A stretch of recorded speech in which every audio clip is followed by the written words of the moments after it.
Welcome to core classes. So students, आज की जो वीडियो है वो एक लेक्चर वीडियो है जिसका कोर्स कोड आज लेकर आए हैं CHE02 और इसके 8 यूनिट कंप्लीट हो चुके हैं और 9th यूनिट का लेक्चर स्टार्ट किया हुआ था जिसमें हमने 16 ग्रुप के एलिमेंट्स को डिस्कस किया था। क्या एलिमेंट्स होते हैं, कैसे उसके निमोनिक्स हैं, कैसे हम उसे याद कर सकते हैं, तो वो इजी मेथड हमने बताया था। उसके बाद हमने एक एक एलिमेंट की जो इन्वेंशंस हैं या फिर उसकी वो कहाँ से मिलती हैं वो हमने पता करा और उसके बाद उसकी फिजिकल प्रॉपर्टीज को डिस्कस किया था। तो हम उसको समराइज कर लेते हैं थोड़ा सा। फिजिकल प्रॉपर्टीज में हमने लास्ट में मेटेलिक प्रॉपर्टी को डिस्कस किया था कि जो मेटेलिक करेक्टर है ग्रुप 16 एलिमेंट, जो ऑक्सीजन फैमिली भी जिसको बोलते हैं, उसका मेटेलिक कैरेक्टर इंक्रीज करता है पूरे ग्रुप 16 एलिमेंट में। मतलब कि जैसे जैसे हम ऑक्सीजन से पोलोनियम तक जाते हैं मेटेलिक कैरेक्टर इंक्रीज होता है। ऐसा क्यों? देखिए, ऑक्सीजन और सल्फर दोनों ही नॉन मेटेलिक हैं। सेलेनियम और टेलरियम ये मेटेलॉइड्स हैं और पोलोनियम जो है वो मेटेलिक है। तो ऑब्वियसली जो डाउन द ग्रुप क्या है, मेटेलिक कैरेक्टर इंक्रीज करता है। इसका रीजन हमने पिछली वीडियो में डिस्कस किया था। आप पिछली वीडियो जरूर देखें ताकि आप इसको रिलेट कर पाएं। उसके बाद फिजिकल प्रॉपर्टीज के बाद हम डिस्कस करने वाले हैं केमिकल प्रॉपर्टीज। देखिए, फिजिकल प्रॉपर्टीज विद रीजंस हमने आपको एक्सप्लेन करी। केमिकल प्रॉपर्टीज में ज्यादातर रिएक्शंस होंगी। रिएक्शन कैसे होती हैं, उनका रिजल्ट क्या होता है, इसमें सिर्फ यही होगा। देखिए, केमिकल प्रॉपर्टीज में सबसे पहले आपको अगर कंपेयर करें, आपको पता है ऑक्सीजन जो है, ऑक्सीजन फैमिली ग्रुप 16 फैमिली है। उसके आगे वाली जो ग्रुप 17 फैमिली है वो हैलोजन फैमिली है। तो रिएक्टिविटी की अगर बात करें तो रिएक्टिविटी जैसे जैसे हम नोबल गैस की तरफ जाते हैं, रिएक्टिविटी जो है उसमें फर्क पड़ता है, जिससे हम ये बोल सकते हैं कि क्योंकि हम डिस्कस कर रहे हैं ग्रुप 16 फैमिली को, तो हम उसको कंपेयर करेंगे उसके साथ वाली फैमिली जो है हैलोजन फैमिली। तो oxygen is less reactive than halogen. सभी हैलोजन से ऑक्सीजन जो है लेस रिएक्टिव है। लेकिन यहाँ पे क्वेश्चन हो सकता है कि उसकी बॉन्ड डिसोसिएशन एनर्जी तो काफी है, बॉन्ड डिसोसिएशन एनर्जी काफी है, लेकिन जितनी भी केमिकल रिएक्शंस होती हैं फिर भी वो काफी एक्सोथर्मिक होती हैं। मतलब कि जो रिएक्शन होती है उसमें जो आप डेल्टा एच की वैल्यू, एंथैल्पी की वैल्यू नोट करोगे वो काफी नेगेटिव वैल्यू होगी। नेगेटिव वैल्यू की बहुत ज्यादा वैल्यू, मतलब कि हाईली एक्सोथर्मिक, जिससे हमें नेगेटिव वैल्यू अगर बहुत बड़ी है तो हम पता कर सकते हैं, हमें पता चल जाएगा कि वो हाईली एक्सोथर्मिक है। वो कैसे, कुछ एग्जाम्पल्स ले लेते हैं।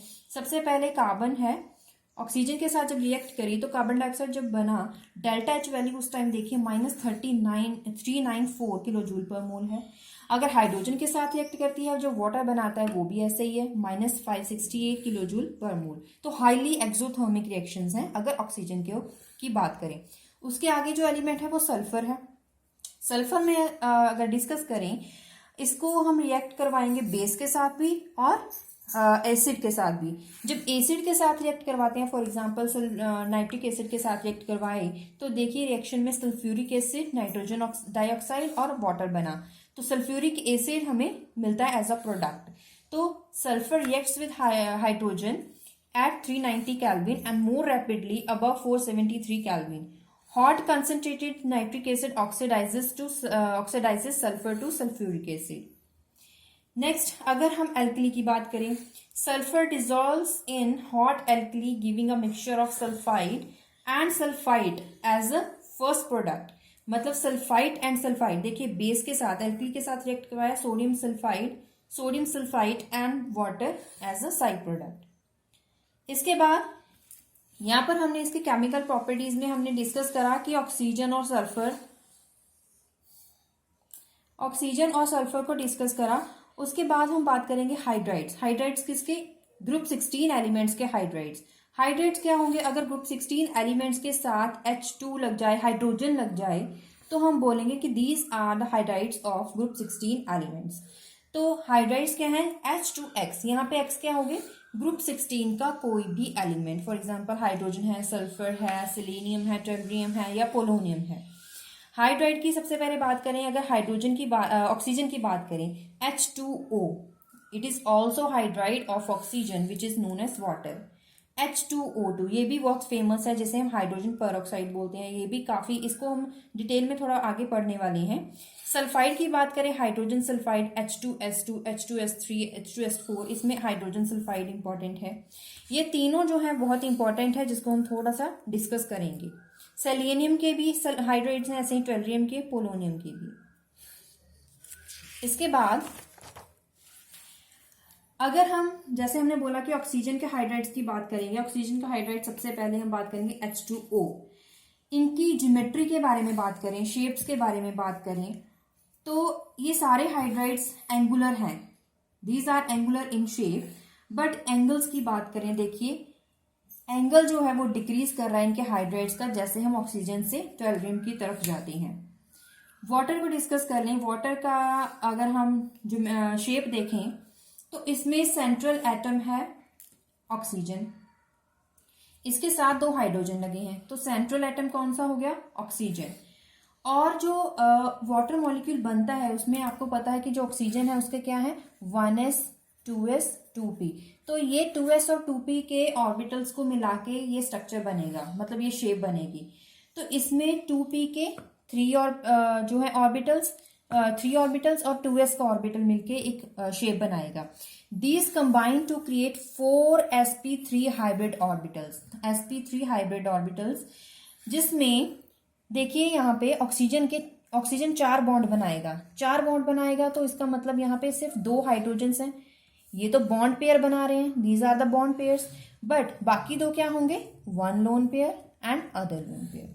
तो वाटर मॉलिक्यूल्स के 2 लोन पेयर होंगे, 1 2 एंड 2 बॉन्ड पेयर। अब लोन पेयर और बॉन्ड पेयर की प्रेजेंस है तो यहाँ पे रिपल्शन की बात होगी। You know that the repulsion between lone pair is maximum as compare to lone pair and minimum in bond pair, ये सबको पता है। तो यहाँ पे जो केस है वो है लोन पेयर का और लोन पेयर बॉन्ड पेयर का। तो क्योंकि यहाँ पे देखिए 2 लोन पेयर है, इन दोनों के बीच में भी रिपल्शन होगी, ये है लोन पेयर, ये है बॉन्ड पेयर, यहाँ भी रिपल्शन होगी। सिमिलरली ये है लोन पेयर, ये बॉन्ड पेयर, इन दोनों के बीच में भी रिपल्शन होगी। लेकिन अगर कंपेयर करें लोन पेयर और लोन पेयर बॉन्ड पेयर की, तो सबसे ज्यादा रिपल्शन किस में होगी, loan pair and lone pair में। तो इसका मतलब इन दोनों में रिपल्शन ज्यादा होंगी, जिसकी वजह से ये एक दूसरे से दूर भागेंगे तो क्या होगा, जो लोन पेयर और बॉन्ड पेयर है वो एक दूसरे के थोड़ा क्लोज आएंगे, जिसकी वजह से इसकी रिपल्शन की वजह से ये बॉन्ड पेयर थोड़ा आपस में ये क्लोज हो जाएंगे, जिसकी वजह से जो टेट्राहेड्रल का जर्नल एंगल है 107 वाला क्या हो जाता है कि उससे बॉन्ड एंगल थोड़ा सा रिड्यूस हो जाता है। कितना हो जाता है, 104.5 degree.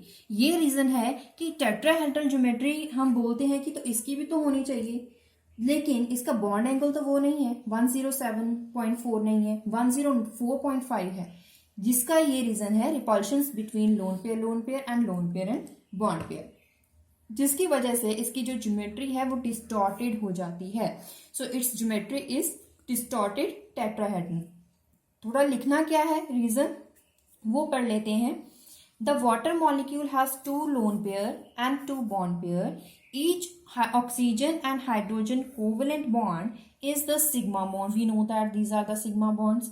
It has tetrahedral arrangement of molecules because the repulsions of lone pair is maximum as compared to bond pair and lone pair. The geometry is distorted tetrahedron. तो यहाँ पे हमने हाइड्राइड्स की बात कर ली। हाइड्राइड्स वाटर, तो थोड़ा इसके बारे में थोड़ा और डिस्कस कर लें। ये तो स्ट्रक्चर था। वाटर का जो फिजिकल प्रॉपर्टीज हैं, melting point, boiling point, it is very high as compare to other hydrides. बाकी सारे हाइड्राइड्स को कंपेयर करें तो जो वाटर है, इसका ऑक्सीजन का जो हाइड्राइड है वाटर H2O, इसका मेल्टिंग बॉइलिंग पॉइंट ज्यादा है। और मेल्टिंग पॉइंट बॉइलिंग पॉइंट ज्यादा है, लेकिन उसके साथ साथ ये पोलर भी है। इसकी पोलैरिटी हाई है। क्यों ज्यादा हाई है? क्योंकि यहाँ पे जो वाटर है वो बनता है ऑक्सीजन और हाइड्रोजन के साथ। तो ऑक्सीजन और हाइड्रोजन का जो इलेक्ट्रोनेगेटिविटी है उसका डिफरेंस बहुत ज्यादा है। इलेक्ट्रोनेगेटिविटी डिफरेंस की वजह से ही जो ये स्ट्रक्चर है, जो वाटर है, वो पोलर बन जाता है। The molecules have polarity due to the large electronegativity difference between oxygen and hydrogen atoms. इसी पोलैरिटी की वजह से इसका फायदा ये हो जाता है कि water is easily associate in water to form hydrogen bonding. These OH bonds get very extensive association in the water due to hydrogen bonding, due to high polarity. अब इस हाई पोलैरिटी का एक और फायदा क्या है? It is used as good solvent. Water molecules जो है इसमें ऑक्सीजन हाइड्रोजन एटम्स में जो पोलैरिटी इंक्रीज जो क्रिएट होती है पोलैरिटी, इसी की वजह से क्या होता है कि it allows dissolve chemical to move around. The water molecules possess a dipole nature and charged particles in the surface of crystals. ये तो था in liquid form which is used as a solvent. But अगर solid की बात करें, मतलब कि हम बात कर रहे हैं आइस की, तो इसका स्ट्रक्चर ये है स्ट्रक्चर ऑफ आइस, जिसमें हर एक ऑक्सीजन जो है, ये वाला जो ऑक्सीजन है, ये 1 2 3 4 हाइड्रोजन्स के साथ घिरा होता है. सराउंडिंग्स में 4 हाइड्रोजन्स होते हैं. और molecule formed by tetrahedrally placed water molecule held together by hydrogen bond. Obviously tetrahedral जो tetrahedral structure बनाने की कोशिश करते हैं. अब हर एक ऑक्सीजन जो है it is surrounded by 4 hydrogen atoms. इसी की वजह से the arrangement of water molecules ice has a cage structure. अब ये मेन पॉइंट है कि इसका केज स्ट्रक्चर होता है with lot of empty space. इसमें लॉट ऑफ एम्प्टी स्पेस है, बट जो इसका स्ट्रक्चर है इस तरह लगता है जैसे कि कोई केज हो, तो it has a cage like structure. ये जो क्वेश्चन है ऑब्वियसली कई बार पूछ लिया जाता है कि इसका केज लाइक स्ट्रक्चर है, इसको विद डायग्राम आप एक्सप्लेन करें. तो इसमें सिर्फ और सिर्फ आइस की डायग्राम को एक्सप्लेन करना है. इसके बाद चलते हैं next. Ice is lighter than liquid water.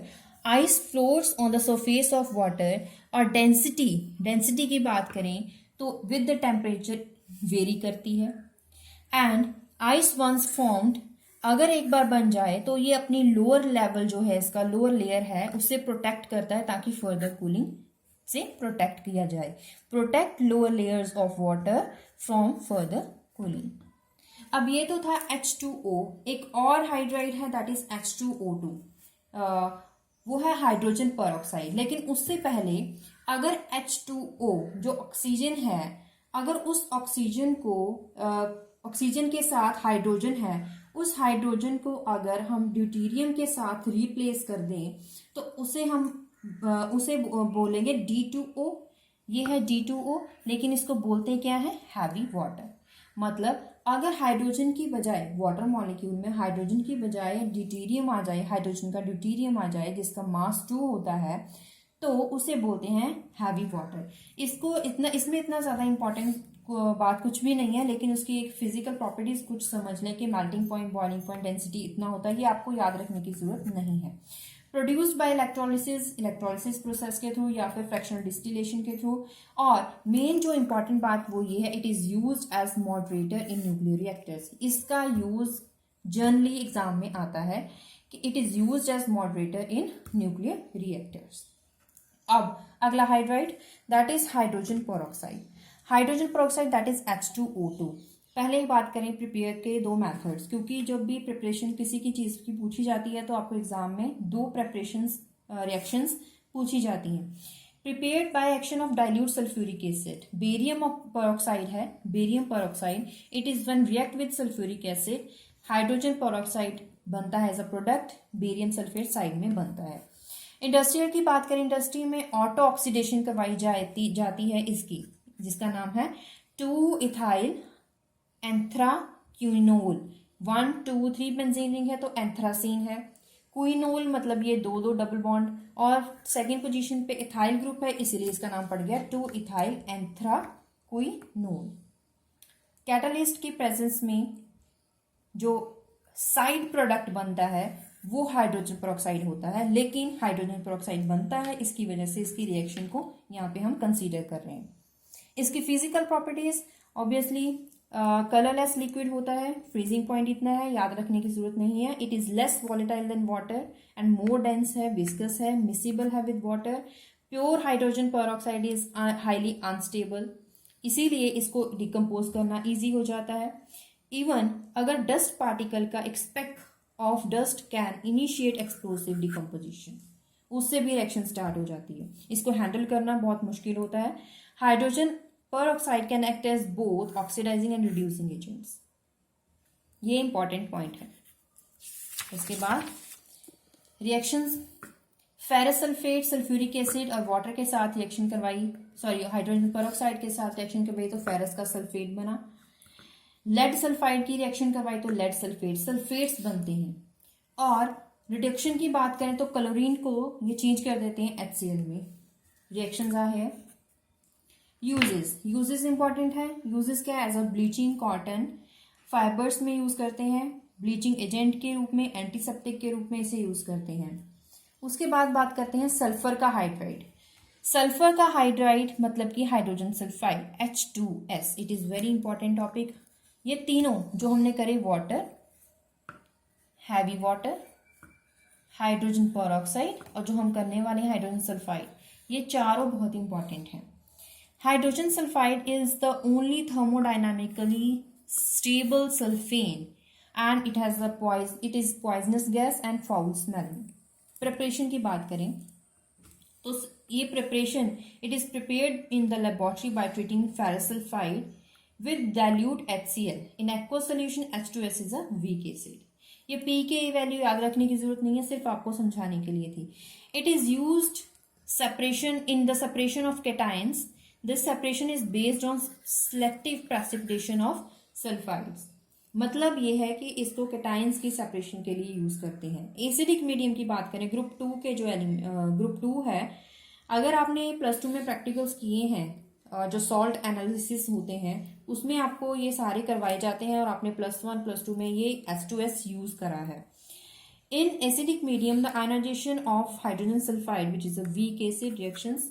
और ग्रुप 4 की बात करें with ammonia, in the presence of ammonia higher concentration of H2 negative ions, sulfide ions obtained leading to the precipitation of more soluble sulfides of these metals। तो यहाँ पे सिर्फ important बात ये है कि आपको ये रिएक्शंस याद रखनी है। रिएक्शंस के बारे में याद रखना है कैसे बनती है, तो रिएक्शन को आपको लिखना इजी हो जाएगा। तो आज हमने जितना भी टॉपिक करा वो सारा ही इम्पॉर्टेंट है, इसीलिए हम इस टॉपिक को यहीं पे छोड़ रहे हैं। बाकी जो नेक्स्ट टॉपिक है वो बाद में करेंगे अगले लेक्चर में। लेकिन ये जो सारे टॉपिक थे उसमें एक भी ऐसा टॉपिक नहीं है जो इम्पॉर्टेंट नहीं है, सारे ही इंपॉर्टेंट है। ऐसा होता है कि एक साल में एक टॉपिक पूछ लिया जाता है या 2 नंबर के क्वेश्चन में 2 मार्क्स में सिर्फ यूजेस पूछ लिए जाते हैं। अगला जो सेक्शन होता है, अगला क्वेश्चन, उसमें 3 मार्क्स में हाइड्रोजन सल्फाइड के बारे में रिएक्शंस पूछ ली जाती हैं। तो टॉपिक में कुछ भी छोड़ना नहीं है। तो आज की वीडियो में बस इतना ही, जिसमें CHE2 के हमने यूनिट 9 को हमने आगे बढ़ाया। बाकी जो आगे रीजनिंग क्वेश्चंस होंगे या कोई भी एक्सरसाइज है वो साथ ही साथ करेंगे, आपके SCQ टर्मिनल क्वेश्चंस। और उसके अलावा जो पिछले साल में क्वेश्चंस आए हैं, उसके अलावा जो पिछले जो आपके क्वेश्चन पेपर्स में क्वेश्चन है या फिर इंपॉर्टेंट क्या बन सकते हैं, वो सारे ही डिस्कस करे जाएंगे विद न्यूमेरिकल्स अगर होंगे तो। शॉर्ट क्वेश्चंस, लॉन्ग क्वेश्चन, सारे ही यहाँ पे रीजनिंग क्वेश्चंस आपको यहाँ पे डिस्कस करवाए जाएंगे। तो आज की वीडियो में बस इतना ही। अगली वीडियो में जल्दी ही आपके सामने आएंगे और तब तक देखते रहिए channel call classes. Thank you.